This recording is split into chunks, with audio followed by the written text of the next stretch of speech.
La marine impériale japonaise avait embrassé la doctrine du Kantai-Keisen, bien avant l'éclatement de la Seconde Guerre mondiale, s'inspirant des écrits de l'historien naval américain Alfred Thayer Mahan sur la bataille décisive entre grandes flottes de ligne.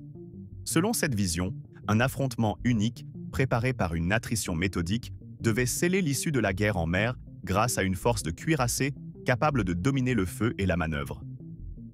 Pour rendre possible un tel coup de massue, les stratèges japonais visèrent à doter leurs navires de canons d'un calibre inégalé, culminant avec la pièce de 46 cm sur 45, dite type 94, dont la masse totale avec sa tourelle approchait celle d'un destroyer moyen de l'époque. Ces canons géants furent montés sur les cuirassés de la classe Yamato, qui patrouillèrent longtemps dans le Pacifique, mais le Japon conserva jalousement le secret de leur véritable calibre, ne l'admettant qu'après la guerre.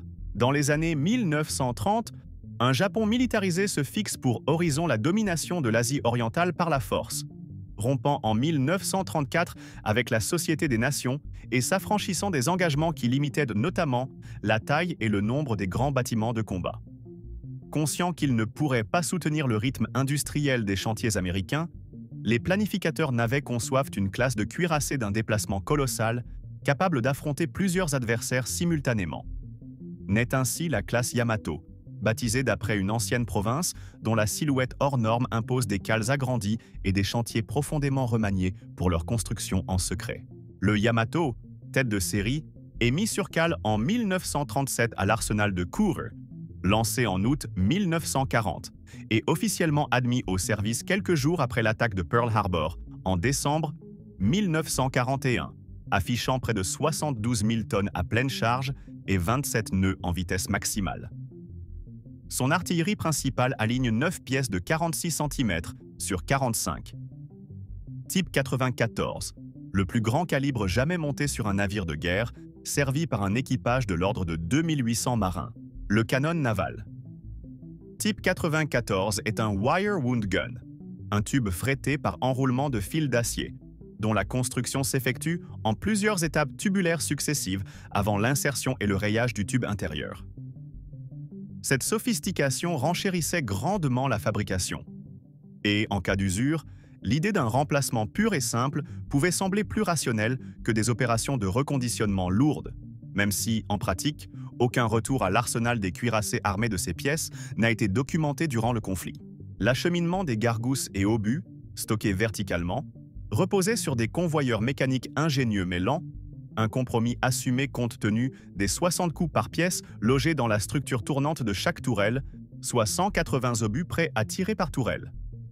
Fait marquant, pour masquer le calibre réel, l'appellation officielle nippone présentait ces armes comme des 40 cm, et non 46 cm, brouillant volontairement les pistes des renseignements adverses. Une fois en place dans leur tourelle triple, chaque ensemble canon-tourelle culminait à environ 2510 tonnes, soit l'ordre de grandeur d'un destroyer moyen de l'époque, ce qui donne la mesure de l'ambition industrielle engagée. Le Royaume-Uni avait certes dessiné sur le papier des projets comme la classe N3 avec des pièces de 18 pouces, mais ils ne dépassèrent pas le stade des plans, laissant le type 94 sans véritable équivalent allié opérationnel. À très longue portée, les performances américaines de la pièce de 16 pouces Mark VII se rapprochèrent de celles du type 94, mais à courte distance, la pénétration des 46 cm japonais demeurait sans rival pour une artillerie navale embarquée. Autre particularité notable, ces canons pouvaient tirer des obus spéciaux anti-aériens, Sanshiki, type 3, surnommé Beehive pour l'effet saturant de shrapnels et de tubes incendiaires, bien que les aviateurs américains aient souvent jugé leur efficacité pratique discutable face aux attaques aériennes réelles. 5 cuirassés de la classe Yamato étaient envisagés, mais seuls Yamato et Musashi furent achevés, un troisième étant converti en porte-avions avant d'être coulé sans avoir combattu comme cuirassé. Le Yamato ne tira ses pièces principales contre des cibles de surface alliées qu'une seule fois, lors de la bataille au large de Samar, le 25 octobre 1944, épisode du vaste affrontement du golfe de Leyte, infligeant des coups au groupe d'escorte Taffy 3 et contribuant à des pertes américaines sévères parmi porte-avions d'escorte et destroyers. Malgré ces succès ponctuels, la force japonaise plia face à la pression aéronavale américaine et renonça à pousser jusqu'à la bataille décisive espérée, trompé un temps par la perception d'une force de porte-avions ennemie plus puissante qu'elle ne l'était. Le Musashi, quant à lui, tira des obus Sanshiki durant la mer de Sibuyan en octobre 1944, avant d'être coulé le 24 du même mois par une avalanche de bombes et torpilles lancées par l'aviation embarquée américaine, ne laissant plus que les canons du navire amiral Yamato comme dernier représentant de ce calibre au sein de la flotte impériale. En 1945, le rapport de force dans le Pacifique bascule définitivement en défaveur du Japon, et ni le blindage ni les plus gros canons du monde ne peuvent inverser la tendance, d'autant que les pénuries de carburant paralysent l'activité de la flotte. Dans un geste désespéré, le Yamato est envoyé vers Okinawa pour une mission quasi sans retour, s'échouer et se battre comme batterie côtière jusqu'à destruction, faute de couverture aérienne et de carburant suffisant pour un retour. Repéré au sud de Kyushu, il est submergé par les assauts d'avions embarqués américains et coulé le 7 avril 1945, entraînant par le fond ses 9 pièces principales et la majeure partie de son équipage, emportant avec lui la dernière chance nippone d'étriller la flotte alliée au large d'Okinawa. Au total, 27 pièces. Type 94 furent produites. 18 disparurent avec le Yamato et le Musashi.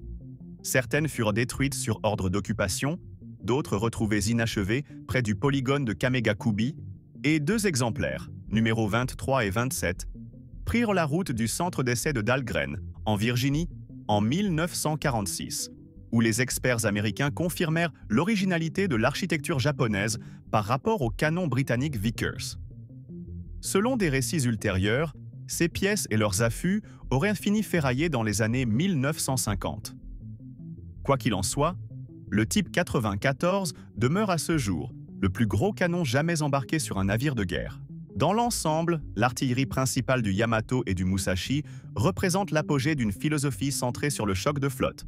Mais l'histoire du Pacifique confirme qu'une telle puissance n'a pas trouvé l'occasion de livrer la bataille décisive rêvée par les théoriciens du Kantai-Keisen. À l'échelle technique, le type 94 demeure le plus gros calibre jamais monté sur un navire opérationnel. Mais sa massivité n'a pu compenser la montée en puissance de l'aviation embarquée et du renseignement aéronaval américain. Les Sanshiki de 46 cm illustrent bien cette tension entre l'idée et la réalité.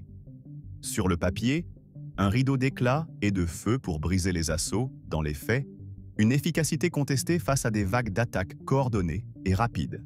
Sur 27 pièces produites, 18 furent perdues avec les 2 géants, tandis que d'autres exemplaires, partiellement achevés, furent identifiés près du polygone de Kamegakubi après capitulation, certaines détruites sur ordre de désarmement par les forces d'occupation.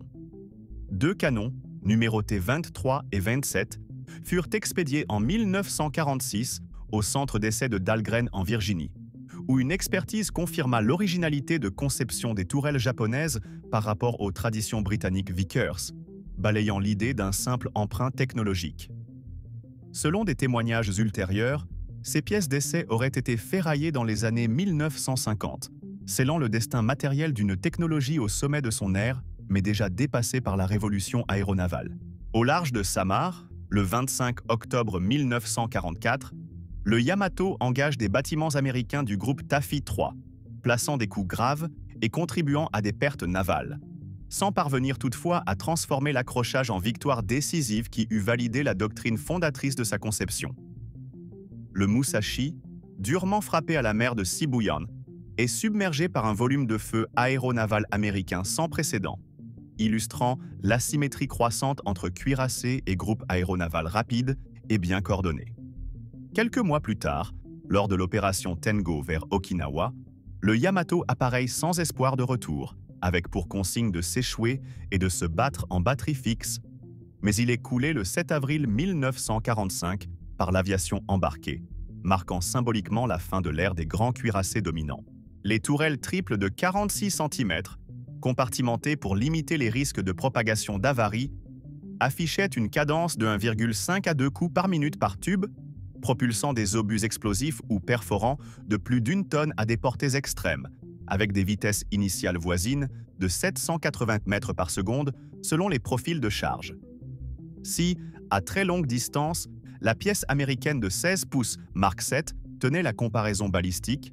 La capacité de perforation du 46 cm japonais, à distance réduite, restait une référence absolue pour l'artillerie navale embarquée.